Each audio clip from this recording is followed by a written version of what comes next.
దాంట్లో చుక్క నీళ్లు లేవు. ఇలా ఎస్ఆర్ఎస్పి ఆయకట్టు దాదాపు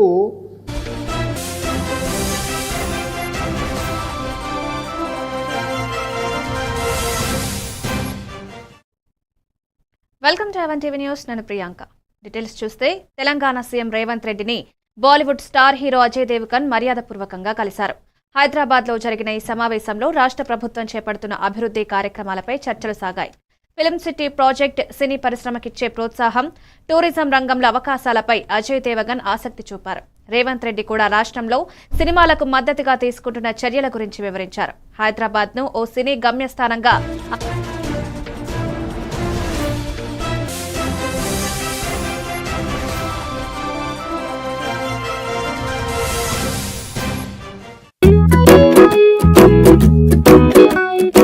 ఇప్పటి పిల్లలు డిజిటల్ ప్రపంచంలో పుట్టి పెరుగుతున్నారు. వాళ్ల చుట్టూ చాలా గ్యాడ్జెట్స్, వాళ్లతో కమ్యూనికేట్ అయ్యేలా. అందుకే స్కూల్లో కూడా అదే టెక్నాలజీ ఎక్స్పెక్ట్ చేస్తున్నారు. మన పాత పద్ధతులు వాళ్ల ముందు చెల్లవు. మీ స్కూల్లో మై టాకింగ్ ట్రీ ఉంటే పిల్లలకి ఇంటరాక్టివ్ గా నేర్పించొచ్చు. పిల్లలు ఎటువంటి ప్రెషర్ లేకుండా చదువుకోవచ్చు.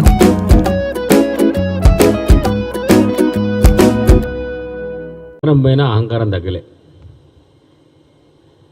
నేను అనుకుంటా డిఎన్ఏలోనే ఉన్నది ప్రాబ్లం. సమస్య అంతా డిఎన్ఏలో ఉన్నది. అధికారం పోయింది. అసెంబ్లీ ఎన్నికల్లో ఓడిపోయారు.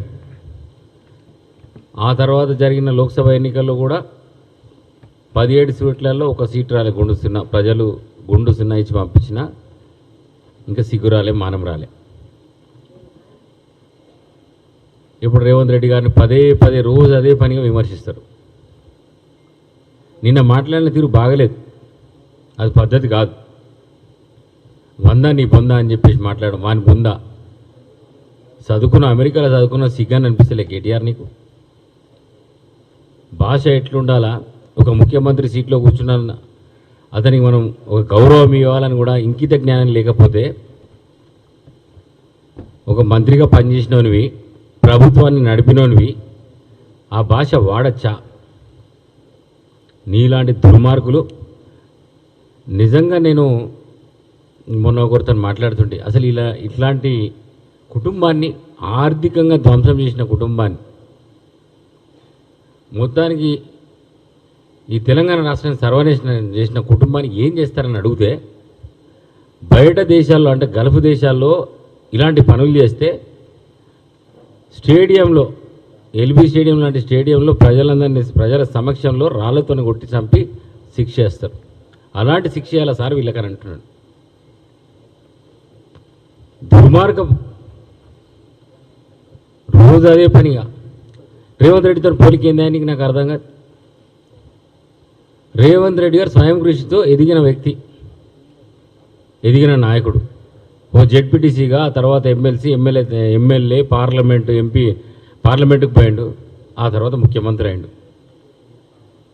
నువ్వెట్లయినా మీ అయ్య పేరు చెప్పుకొని ఆయన స్వయం కృషి అయితే నీది లెగసీ పాలిటిక్స్. నీది నిజంగానే మీ అయ్య లేకపోతే నువ్వు ఇలా ఎమ్మెల్యే అవుతుంటివా, మంత్రి అవుతుంటివా? నీలాంటి చీడ పురుగులు ఈ తెలంగాణ రాష్ట్రానికి పట్టిన పీడ.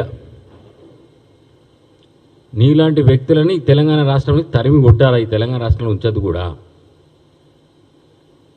ముఖ్యమంత్రిని పట్టుకొని ఇష్టం ఉన్నట్టు మాట్లాడడం, మొన్న మాట్లాడడం, చిల్లరగాడని. ఇదా భాష? ఒక ముఖ్యమంత్రిని పట్టుకొని మాట్లాడితే నడుస్తుందా? మీ అయ్య అప్పుడు మాట్లాడండి, ఏదో నడిచింది, ఆయనకి ఏజ్ ఉండే కాబట్టి నడిచిపోయింది, కొద్ది పెద్ద మనిషి అని అనుకున్నారు. నీకు ఇంకా 50 ఏళ్ళు కూడా పడలేదు. సిగ్గులేదా నీకు అట్లా మాట్లాడడానికి? బుద్ధి లేదా? మానం లేదా? మీ ఇంట్లోనే చక్కగా లేదు. ఒక పక్కన మీ బావ గుంజుతాడు పార్టీని, ఇంకో పక్కన మీ చెల్లె. నీ ఇంట్లోనే శుద్ధి లేదు. నువ్వేం మాట్లాడుతున్నావు? ముఖ్యమంత్రిని రమ్మనంటావా? ఏడికి రమ్మంటావు? ఏం మాట్లాడుతావు? ఏం చేసిండ్రు మీరు అధికారంలో ఉన్నప్పుడు? ఏం పొడిచిండ్రని చెప్పేసి 10 ఏళ్ళ అధికారం ఇస్తే ప్రజలకు ఏం చేశారు? న్యాయం చేసిండ్రా? నోటిఫికేషన్స్ మేమిచ్చిన నోటిఫికేషన్స్కి మీరు ఉద్యోగాలు ఇచ్చినని చెప్పుకున్నారు. మరి మీరు ఇచ్చినప్పుడు నోటిఫికేషన్ 10 ఏళ్ళు ఉండే కదా.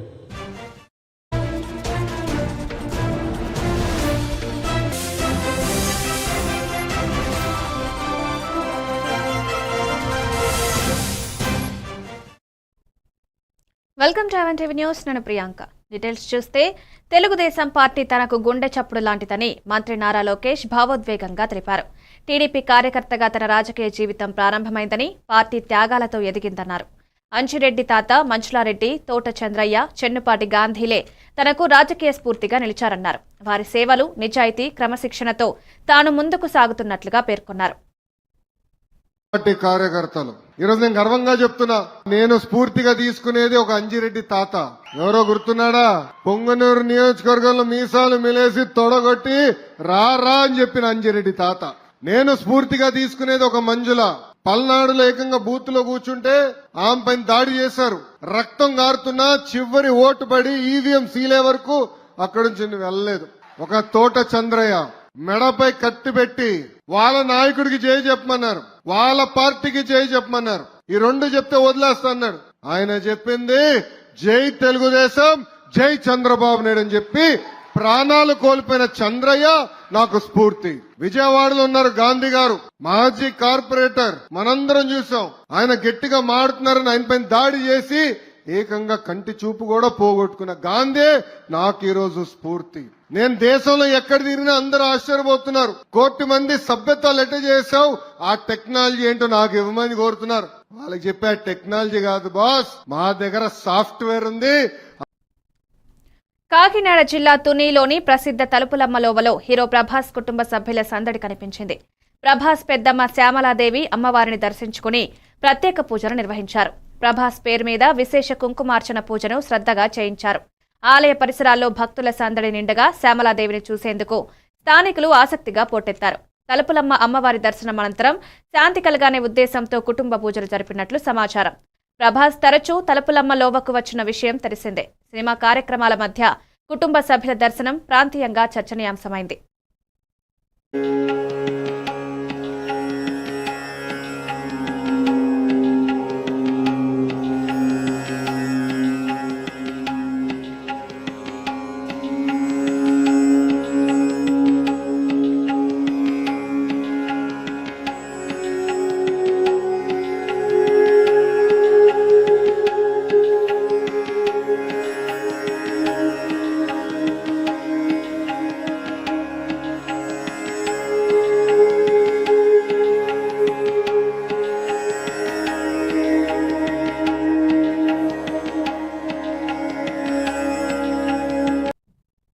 తూర్పుగోదావరి జిల్లా రాజానగరం నియోజకవర్గంలో అభివృద్ధి కార్యక్రమాలు ఊపందుకున్నాయి. సీతానగరం, కోరుకొండ, రాజానగరం మండలాల్లో పలు అభివృద్ధి పనుల ప్రారంభోత్సవాల్లో పాల్గొన్నారు. Rajahmundry MP Daggubati Purandeswari, MLA Battula Balaramakrishna, RUDA chairman Boddu Venkataramana Chowdary ప్రజా అవసరాలను దృష్టిలో ఉంచుకుని సీసీ రోడ్లు, డ్రైనేజ్, శుద్దినీటి పథకాలకు శంకుస్థాపనలు చేశారు. గ్రామాల అభివృద్ధే లక్ష్యంగా ముఖ్యమంత్రి చంద్రబాబు నాయుడు మార్గదర్శకత్వంలో ప్రభుత్వం చర్యలు తీసుకుంటుందన్నారు. ప్రజల సమస్యలు తెలుసుకుని పరిష్కారానికి కృషి చేస్తామని భరోసానిచ్చారు. స్థానికులు వీరికి ఘన స్వాగతం పలికారు. అద్భుతంగా రాశారు. పంచకట్టుటలో ఉన్న ప్రపంచాన మనగాడు, కండువా లేనిదే గడప దాటని వాడు, పంచభక్షాలు తన కంచాన వడ్డించ గోంగూర కోసమై గుటకలేసేవాడు, ఎవడయ్యా ఎవడువాడు, ఇంకెవడు వాడు, తెలుగువాడు. అప్పట్లో చెప్పట్లేదండి, ఇంకా ఉంది.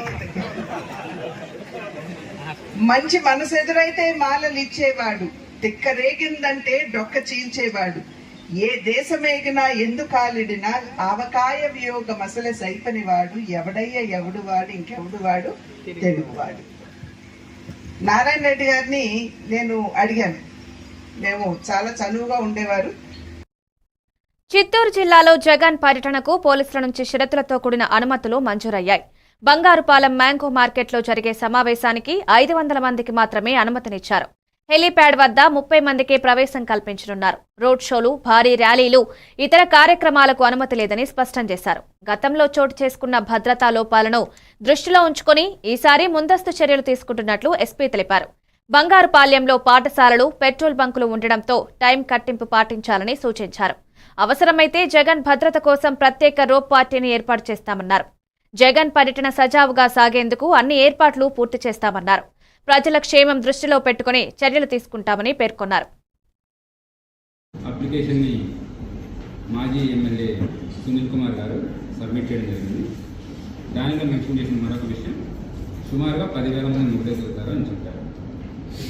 సో ఇచ్చిన అప్లికేషన్ యొక్క పర్పస్ మ్యాంగో ఫార్మర్స్తో ఇంటరాక్ట్ అవ్వడం, వాళ్ళతోనే మాట్లాడడానికి, వాళ్ళ కష్ట నష్టాలు తెలుసుకోవడానికి, అలానే ప్రభుత్వం ఏదైనా సరే చేస్తుందా ఏం చేయట్లేదు అనే ఉద్దేశంతో వాళ్ళని మాట్లాడి వాళ్ళ దగ్గర నుంచి ఫీడ్బ్యాక్ తీసుకోవడానికి వస్తున్నారు. సో దీనికోసం మేము మొత్తం ఇప్పటివరకు ఫీల్డ్ విజిట్ చేయడం జరిగింది. అలానే హెలీప్యాడ్ ఎక్కడ ఉంది, మ్యాంగో మార్కెట్ యార్డ్కి ఏ రూట్లో వస్తుంటారు, దీని గురించి మొత్తం వర్కౌట్ చేయడం జరిగింది. ఈ వర్కౌట్ చేసిన తర్వాత మేము హెలీప్యాడ్ దగ్గర సుమారుగా 30 మందికి మనం పర్మిషన్ ఇవ్వడం జరిగింది. అలానే కాన్వే వెహికల్స్కి పర్మిషన్ ఇవ్వడం జరిగింది. మార్కెట్ యార్డ్ దగ్గర రోజు 500 మంది రైతులకు పైగా వాళ్ళ వెహికల్స్లో వస్తుంటారు. సో ఈ మీటింగ్ కొరకు ఇది పబ్లిక్ మీటింగ్ కాదండి, ఓన్లీ మ్యాంగో ఫార్మర్స్తో మాట్లాడడానికి, వాళ్ళతో ఇంటరాక్ట్ అవుతున్న ఇష్యూ కోసం వస్తున్నాం కాబట్టి మనం మరొక 500. బారాషాయి దర్గాలో నిర్వహించే రొట్టెల పండుగలో రాష్ట్ర ఐటీ పురపాలక శాఖ మంత్రి నారా లోకేష్ పాల్గొన్నారు. దర్గా వద్ద ప్రత్యేక ప్రార్థనలు నిర్వహించిన ఆయన రాష్ట్రం సుభిక్షంగా ఉండాలంటే చంద్రబాబు ఆరోగ్యం ఉండాలని భావించి ఆరోగ్య రొట్టెను పట్టుకున్నట్లు తెలిపారు. 2014 నుండి అబ్దుల్ అజీజ్ తమను పండుగకు ఆహ్వానిస్తున్నప్పటికీ కొన్ని కారణాల వల్ల రాలేకపోయినట్లు గుర్తు చేశారు. తెలుగుదేశం ప్రభుత్వ హయాంలోనే ఈ పండుగ అభివృద్ధి చెందిందన్నారు. కులమతాలకు అతీతంగా జరిగే ఉత్సవానికి రావడం గర్వంగా ఉందన్నారు.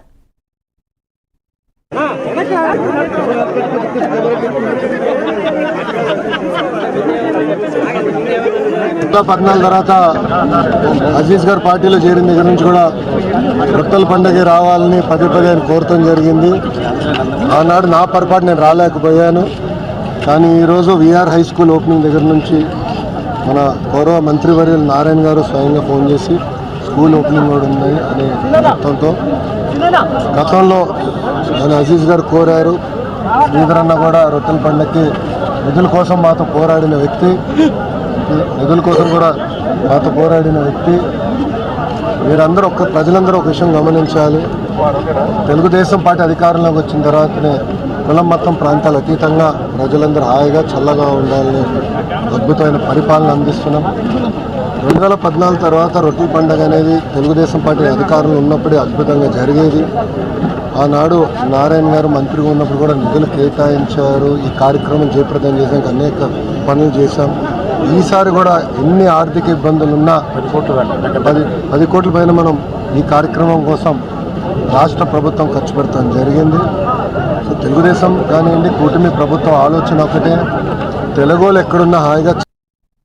మహబూబ్ నగర్ లో సోషల్ మీడియా పోస్టుపై బీఆర్ఎస్ కార్యకర్త భాస్కర్ పై పోలీసుల దాడిని ఖండిస్తూ మాజీ మంత్రి శ్రీనివాస్ గౌడ్, కార్పొరేషన్ మాజీ చైర్మన్లు మేడే రాజీవ్ సాగర్, పల్లె రవికుమార్ గౌడ్, ఆంజనేయులు గౌడ్, కిషోర్ గౌడ్లతో కలిసి నిరసన తెలిపారు. అయితే శాంతియుతంగా నిరసన తెలుపగా కాంగ్రెస్ సర్కార్ అక్రమ కేసు నమోదు చేసినట్లు ఆరోపించారు. నేడు స్టేషన్ బెయిల్ పొందిన నేపథ్యంలో ఈ కేసు రాజకీయ ప్రేరణతో నమోదైందని అన్నారు.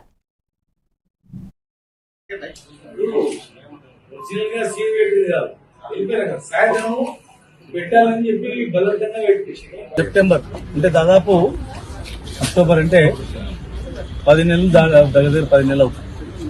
10 నెలల క్రితం వరద భాస్కర్ అనే ఒక సోషల్ మీడియా మరి ఆయన ఏదో పోస్ట్ పెట్టిందని చెప్పి ఆయన తీసుకెళ్లి పోలీస్ స్టేషన్లో పండబెట్టి అరికాళ్ళ మీద కొట్టడం, ఆయన ఇంటికి వెళ్ళిన తర్వాత మానసికంగా బాధపడి ఏం తప్పు చేసినా నన్ను కింద పండబెట్టి పెట్టిందో అని చెప్పి ఆయన బాధపడుతున్నా తెలిసి ఆయన ఇంటికి పోయి పలకరించడం.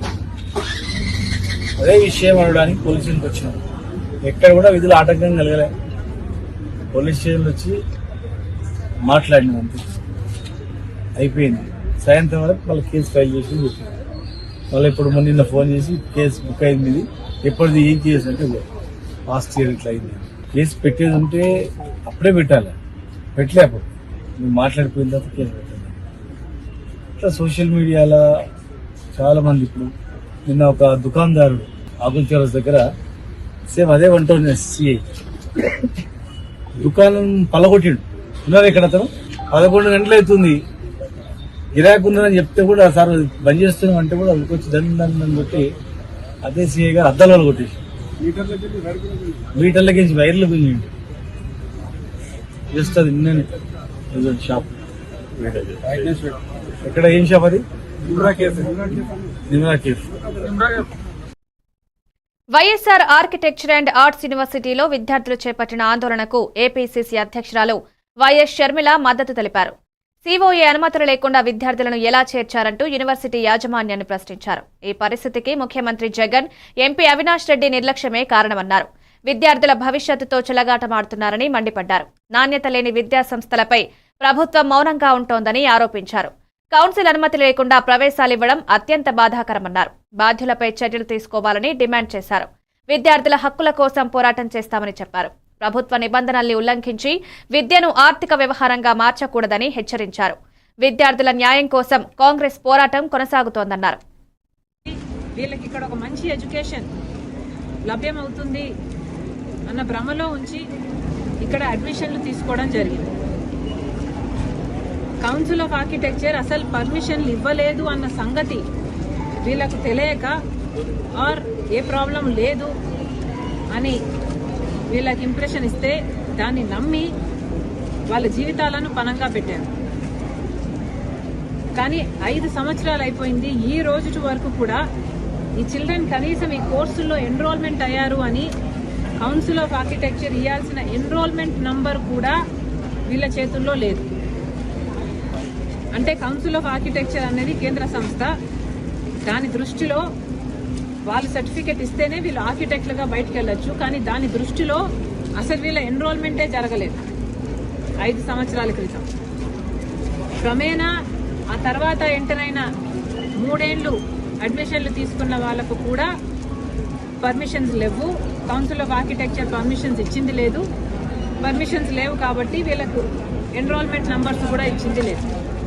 కాబట్టి వీళ్ళు పరీక్షలు రాసినా కూడా అవి వ్యాలిడ్ కావు, దానికి జెన్యూనిటీ ఉండదు, అవి మొత్తం వృధా అయినట్టే లెక్క. ఎంత దీనంగా, ఎంత అసలు దీన్ని ఏమనాలో అసలు క్షమించరాని. ఏబిఎన్ ఛానల్ కు మద్దతుగా బీజేవైఎం నేతలు హైదరాబాద్ లో నిర్వహించిన నిరసనలో బీజేపీ సీనియర్ నేత బండి సంజయ్ తీవ్ర వ్యాఖ్యలు చేశారు. బీఆర్ఎస్ నేతలు ఏబిఎన్ ఛానల్ పై దాడి చేస్తే తాము తెలంగాణ భవన్ పై దాడి చేస్తామని హెచ్చరించారు. బీఆర్ఎస్ నాయకులు మీడియా స్వేచ్ఛను అణచివేయాలనే తపనతో వ్యవహరిస్తున్నారని విమర్శించారు. అసత్యపు వార్తలు అంటిపెట్టుకుని ఛానల్ను లక్ష్యంగా చేసుకుంటున్నారని, ఇది ప్రజాస్వామ్యానికి ముప్పుగా మారుతోందన్నారు. మీడియా సంస్థలపై బెదిరింపులు, దాడులకు బీజేపీ తలొగ్గదని స్పష్టం చేశారు. స్వేచ్ఛగా పనిచేయడానికి మీడియాకు పూర్తి స్వేచ్ఛ ఉండాలన్నారు. మీడియాను లక్ష్యంగా చేసుకున్న బీఆర్ఎస్ చర్యలపై ప్రజలు తగిన బుద్ధి చెప్పాలని పిలుపునిచ్చారు.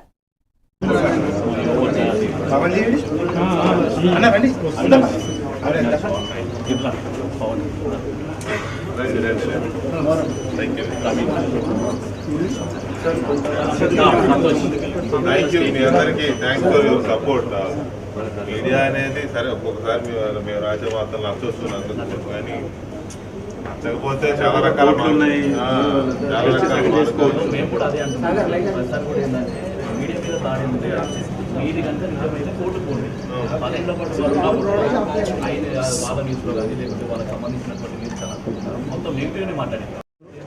Thank you very much for your support.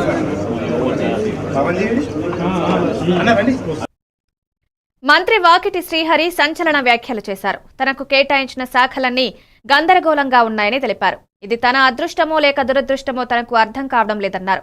గత 10 ఏళ్లలో ఆగమైన శాఖలన్నింటినీ తనకు కేటాయించారన్నారు. పశుసంవర్ధక శాఖతో పాటు మరిన్ని శాఖలు కార్యాచరణ రాహిత్యంతో నిలిచిపోయినట్లు తెలిపారు. యువజన సేవలిచ్చి నేను ఏం చేయాలో స్పష్టం చేయలేదని ఆవేదన వ్యక్తం చేశారు. గొర్రెలు, బర్రెలు ఇస్తే నేనే వాటితో ఏం చేయాలో చెప్పాలని గర్వంగా అన్నారు. శాఖల వ్యవస్థాపనతో ప్రభుత్వం సీరియస్ గా వ్యవహరించాలని సూచించారు. ఒక మంత్రిగా తన పాత్ర స్పష్టంగా ఉండాలని కోరారు. ఈ వ్యాఖ్యలతో తెలంగాణ రాజకీయ వర్గాల్లో చర్చకు దారితీశాయి. ఇదొక్కటే కాకుండా యానిమల్ హస్బెండరీ ఇచ్చారు, పశుసంవర్ధక శాఖ, దాంట్లో గొర్రెలు బర్రెలు అన్ని కిరికిరిలు అయినాక నా చేతిలో పెట్టారు. ఇప్పుడు నేను ఆ కిరికిరి కడుక్కున్నా లేకుంటే మళ్ళీ కొత్తగా పని చేయాలన్నా అర్థం కాని పరిస్థితి. కాబట్టి ఎంత క్లిష్టమైన పరిస్థితిలో నాకు ఇచ్చారో అంతే అద్భుతంగా. స్పోర్ట్స్ ఒక్కటే కాదన్నా, నాకు ఇచ్చిన 5 అట్లే ఇచ్చారు, అంతేనే కదా. తెలంగాణ వచ్చిందే నీళ్లు, నిధులు, నియామకాల మీద. దానిలో నిధులు నియామకాలు ఎవరికి ఇవ్వలే, కానీ ఇప్పుడు యూత్ సర్వీసెస్ పెట్టి నేను ఎట్లా ఎంప్లాయ్మెంట్ జనరేట్ చేయాలని అదొక శాఖ ఇచ్చారు. ఇక గొర్రెల విషయం అయితే మొత్తం ఈ రాష్ట్రంలో జరిగింది ఏందో మొత్తం దేశం కింద తెలిసిపోయే విధంగా అదే గొర్రె బయటికి దాటి మళ్ళీ అదే గొర్రె లోపట్టుకోవచ్చు, అదే గొర్రె బయటికి దాటి అదే గొర్రె లోపట్టుకోవచ్చు. ఆ శాఖ కూడా నాకే ఇచ్చారు. మాజీ ఎమ్మెల్యే మర్రి జనార్దన్ రెడ్డి సీఎం రేవంత్ రెడ్డిపై తీవ్రంగా మండిపడ్డారు. నల్లమల బిడ్డనంటూ ప్రకటించుకుంటున్న రేవంత్ కు నల్లమల బేసిన్ ఎక్కడుందో కూడా తెలియదంటే ఇది రాష్ట్ర ప్రజల దురదృష్టమన్నారు. నల్లమల పేరు వినిపించగానే గొప్పలు చెప్పే రేవంత్ కు ప్రాథమిక భౌగోళిక సమాచారం లేదని విమర్శించారు. ప్రజల్లో ఇటువంటి వ్యతిరేకత తెచ్చుకున్న ప్రభుత్వం ఇప్పటి వరకు లేదన్నారు. ప్రజలు ఎన్నుకున్న ప్రభుత్వానికి ప్రజలే వ్యతిరేకంగా మారడమే ప్రభుత్వ పాలన వైఫల్యానికి నిదర్శనమన్నారు. నిత్యావసరాలు, ఉద్యోగాలు, రైతుల సమస్యలేమీ పట్టించుకోకుండా ప్రజలను నిర్లక్ష్యం చేస్తున్న పాలనను తిప్పికొట్టాల్సిన అవసరం ఉందన్నారు. ప్రభుత్వం ప్రాచుర్యం కోసం వ్యవహరిస్తోందని, ప్రజల కోసం కాదని వ్యాఖ్యానించారు.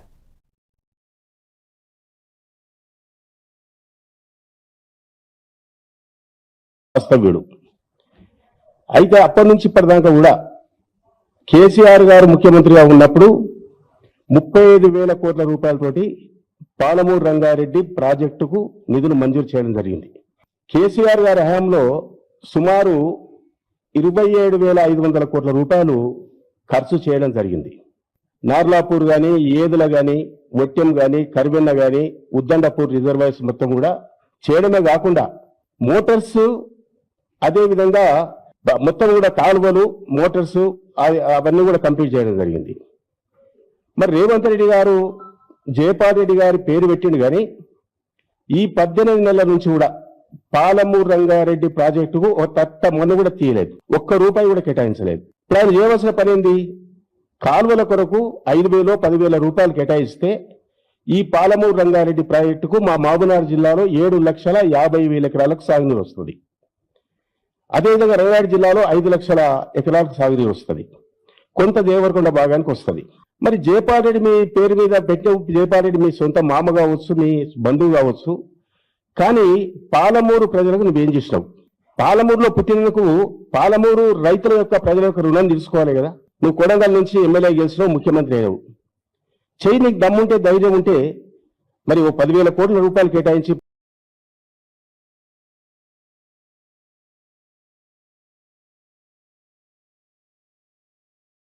ఈ రేవంత్ రెడ్డి గారు ముఖ్యమంత్రి పదవి చేపట్టిన తర్వాత స్వర్గీయ జయపాల్ రెడ్డి గారు కేంద్ర మంత్రిగా పనిచేసిండు. ఆయన దగ్గర బంధువు.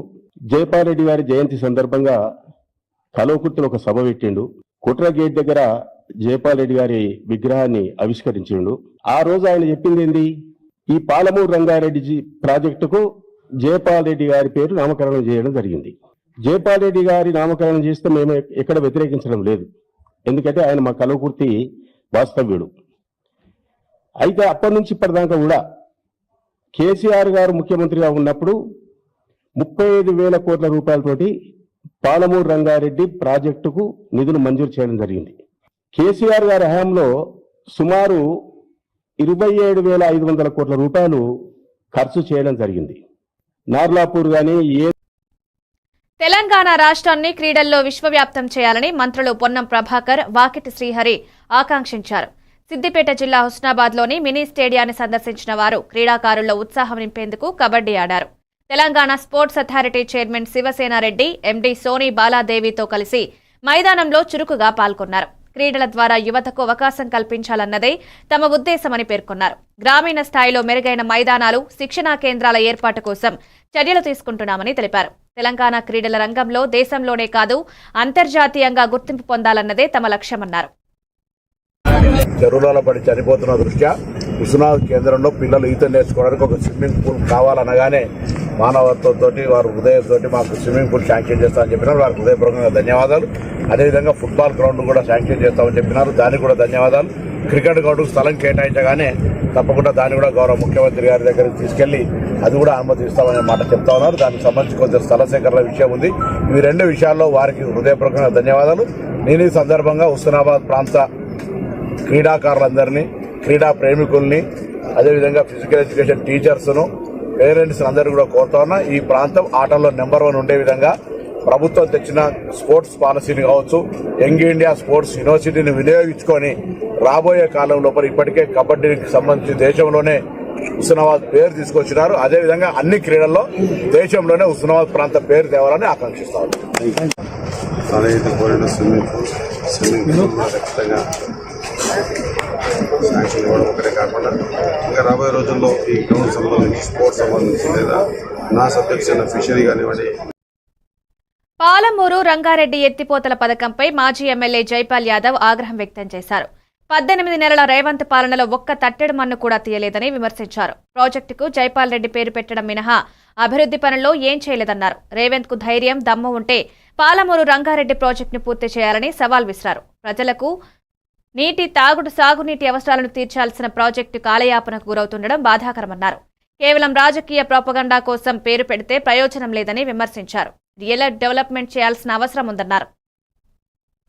ముఖ్యమంత్రిగా ఉన్నప్పుడు 35,000 కోట్ల రూపాయలతోటి పాలమూరు రంగారెడ్డి ప్రాజెక్టుకు నిధులు మంజూరు చేయడం జరిగింది. కేసీఆర్ గారి హయాంలో సుమారు 27,500 కోట్ల రూపాయలు ఖర్చు చేయడం జరిగింది. నార్లాపూర్ కానీ, ఏదుల కానీ, మొట్టెం కానీ, కరివెన్న కానీ, ఉద్దండపూర్ రిజర్వాయర్స్ మొత్తం కూడా చేయడమే కాకుండా మోటార్స్, అదేవిధంగా మొత్తం కూడా కాలువలు, మోటార్స్ అవన్నీ కూడా కంప్లీట్ చేయడం జరిగింది. మరి రేవంత్ రెడ్డి గారు జయపాల్ రెడ్డి గారి పేరు పెట్టిండు కానీ ఈ 18 నెలల నుంచి కూడా పాలమూరు రంగారెడ్డి ప్రాజెక్టుకు ఒక తట్ట మొన్న కూడా తీయలేదు, ఒక్క రూపాయి కూడా కేటాయించలేదు. ఇప్పుడు ఆయన చేయవలసిన పని ఏంది? కాలువల కొరకు 5,000 10,000 రూపాయలు కేటాయిస్తే ఈ పాలమూరు రంగారెడ్డి ప్రాజెక్టుకు మా మహబూబ్నగర్ జిల్లాలో 7,50,000 ఎకరాలకు సాగునీరు వస్తుంది. అదేవిధంగా రంగారెడ్డి జిల్లాలో 5 లక్షల ఎకరాలకు సాగునీరు వస్తుంది. కొంత దేవరకొండ భాగానికి వస్తుంది. మరి జయపాల్ రెడ్డి మీ పేరు మీద పెట్టే జయపాల్ రెడ్డి మీ సొంత మామ కావచ్చు, మీ బంధువు కావచ్చు. గోదావరిలో వరద ఉధృతి పెరిగిన నేపథ్యంలో మేడిగడ్డ బ్యారేజ్లో అధికారులు అప్రమత్తమయ్యారు.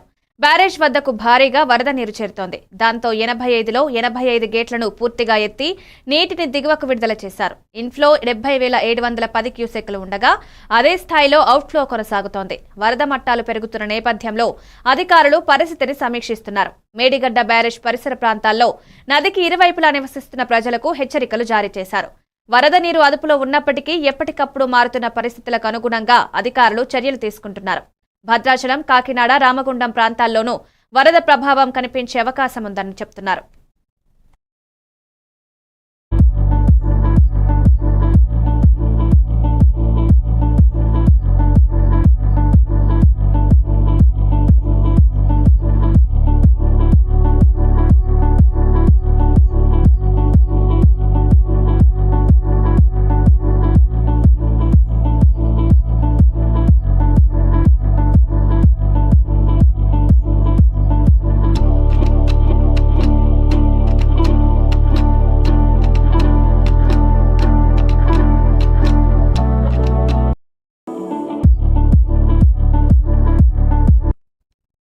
ఇవి అప్డేట్స్ కి వాచింగ్ ఎవెన్ టీవీ న్యూస్.